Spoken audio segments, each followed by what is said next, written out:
Baiklah, perkenalkan nama saya Stefan Rifati. Saya dengan NIM 2202 11060047.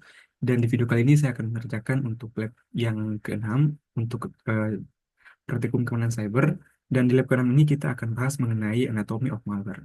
Di mana untuk objektif atau tujuannya itu sendiri, kita akan meneliti dan menganalisis mengenai malware itu sendiri. Di sini ada background atau skenario atau latar belakang. Dapat dilihat bahwa penjelasan di sini menjelaskan bahwa malware atau perangkat lunak yang berbahaya itu merujuk pada berbagai program perangkat lunak yang dapat digunakan untuk membahayakan sistem komputer, di mana dia itu dapat mencuri data dan juga menerobos langkah-langkah keamanan. Nah, dari sini terdapat juga note di bawah yang dapat kita lihat. Kita dapat menggunakan peramban web di mesin virtual yang diinstal di lab sebelumnya untuk meneliti masalah terkait keamanan dan menggunakan mesin virtual untuk mencegah malware diinstal di komputer kita. Namun di video kali ini kita cuma membahas mengenai seperti yang diperlukan hanya menggunakan PC atau mobile dengan adanya internet akses. Nah, kali ini saya menggunakan komputer saya dan di sini ada uh, instruksi untuk melakukan pencarian malware yang terbaru dan di sini kita akan menggunakan mesin pencarian kita dan kita akan mencari beberapa uh, istilah-istilah yang ada di bawahnya. Yang pertama ada MCF, kemudian Malwarebytes, dan lain sebagainya. Oke, di sini kita akan cari terlebih dahulu. Kita akan mencari tahu tentang apa itu istilah-istilah seperti ini.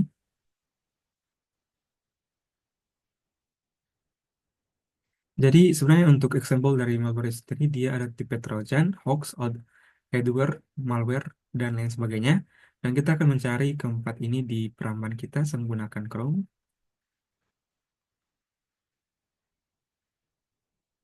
Mungkin agar lebih terlihat lebih jelas, di sini bisa dilihat bahwa MCF adalah sebuah perusahaan perangkat lunak yang fokus pada keamanan cyber, khususnya untuk antivirus dan pelindungan identitas serta privacy, di mana mereka itu menyediakan berbagai produk dan layanan untuk melindungi perangkat, informasi pribadi, dan identitas pengguna dari ancaman online seperti virus, malware, phishing, dan pencurian identitas. Berikutnya kita lihat untuk apa ini dari istilah yang ini. Saya bisa cari di sini untuk pengertiannya. Dan di sini menjelaskan bahwa ini adalah perangkat lunak keamanan cyber yang berfungsi untuk melindungi perangkat dari malware, spyware, dan ancaman online lainnya. Nah, kemudian saya cari lagi berikutnya untuk Security Week.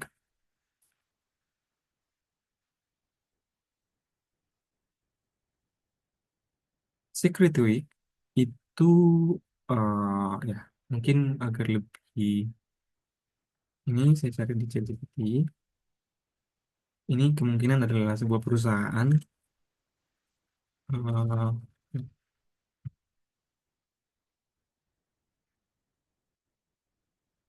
Oke, Security Week adalah sebuah acara atau inisiatif yang biasanya diselenggarakan oleh perusahaan, institusi pendidikan, atau organisasi keamanan cyber untuk meningkatkan kesadaran dan pemahaman tentang isu-isu keamanan, baik keamanan digital atau cyber security maupun keamanan fisik. Nah, kemudian saya juga akan mencari tahu tentang Tech News World. Sini sama seperti yang tadi, saya akan menggunakan ChatGPT. Hmm, oke, jadi sini menjelaskan bahwa uh, Technews World adalah situs berita teknologi yang didirikan pada tahun 2000. Situs ini menyediakan liputan mendalam dan analisis tentang berbagai topik teknologi, termasuk komputasi, keamanan cyber, teknologi seluler, kecerdasan buatan, dan tren industri teknologi lainnya. Oke, dari sini kita dapat simpulkan bahwa semua istilah-istilah ini merujuk pada keamanan cyber, di mana kalau MCF ini sendiri merupakan aplikasi untuk menemukan keamanan cyber, kemudian Bytes, Security Week, dan juga teknik Sword. Ini juga merupakan bagian-bagian di mana mereka itu menjelaskan tentang berita, kemudian juga tentang perilaku dan lain sebagainya mengenai keamanan cyber guna untuk mencegah terjadinya kebocoran data dan lain sebagainya. Berikutnya di sini kita masuk pada poin B, di mana poin B ini sih kita akan membaca informasi tentang malware yang ditemukan dari penelusuran kita tadi. Dan langkah yang sebelumnya, kita akan pilih salah satu dan ringkas singkat menjelaskan apa yang dilakukan malware tersebut dan bagaimana cara penularannya dan dampak yang ditimbulkan. Di sini saya sudah ambil satu buah jenis kasus, yaitu untuk nama malwarenya itu Emotet. Itu contohnya itu dari contoh dari Trojan atau dari uh, virus Trojan atau ya hack Trojan. Yang dilakukan, oke, yang dilakukan oleh Emotet adalah ini adalah jenis Trojan yang awalnya dirancang sebagai perbankan Trojan untuk mencuri data keuangan pengguna. Namun kini Emotet lebih berevolusi menjadi platform distribusi malware lain seperti ransomware dan juga spyware. Nah, kemudian berikutnya cara penyebarannya seperti apa? Untuk cara penyebarannya itu, Emotet menyebar melalui email phishing yang berisi dokumen berbahaya, biasanya berisi eh, file dokumen dengan format Word atau format PDF. Dan saat pengguna itu membuka file tersebut, dia itu akan mengaktifkan makro, di mana ketika makro diaktifkan, maka malware akan diinstal ke perangkat. Nah, ini gambar yang menjelaskan mengenai proses penyebaran dari uh, Emotet sendiri, di mana dia itu bisa berasal dari Word document attachment, itu dari Word dokumen sini bisa berasal dari email atau lain sebagainya yang diunduh di dalam sebuah file dokumen. Nah, di sini dia itu akan melakukan instalasi dan akan menyebarkan virus, yaitu virus Trojan. Berikutnya, dampaknya seperti apa? Jadi, dampak emotet ini dapat mencuri informasi sensitif, merusak sistem jaringan perusahaan, dan membuka pintu bagi serangan lanjutan seperti ransomware. Nah, ini dapat menyebabkan kerugian finansial besar dan gangguan operasional. Seperti itu. Berikutnya di sini kita akan masuk pada social engineering atau rekayasa sosial. Dan di sini kita akan melihat berbagai macam tampilan yang ada di sini untuk objektif atau tujuannya. Tujuannya sendiri kita akan melakukan research and identify social engineering attack atau serangan pada keadaan sosial atau pada lingkungan sosial kita. Jadi ini lebih pada implementasi pada lingkungan kita. Di sini ada background skenario, yaitu dapat dijelaskan secara singkat di sini bahwa rekayasa sosial adalah serangan dengan tujuan membuat korban memasukkan informasi pribadi yang atau sensitif. Jenis serangan ini dapat dilakukan oleh penyerang memanfaatkan keylogger, email phishing, atau metode tatap muka. Misalnya, ada website-website yang menggunakan nama domain yang misalnya mirip seperti BRI atau perbankan-perbankan lainnya yang dapat digunakan untuk melakukan phishing. Seperti misalnya kita masukkan data kita, dan itu akan terrecord di database hacker, sehingga data-data kita ini dapat digunakan, misalnya seperti untuk digunakan untuk pinjaman online dan lain sebagainya, seperti itu. Kemudian di sini kita juga sama seperti yang tadi, kita membutuhkan PC atau mobile yang terhubung dengan internet akses. Dan untuk instruksinya di sini kita akan membaca terlebih dahulu artikel yang ada di sini. Oke, di sini artikel ini dapat kita buka di tampilan. Oke, saya buka di Chrome. Saya pastikan di sini.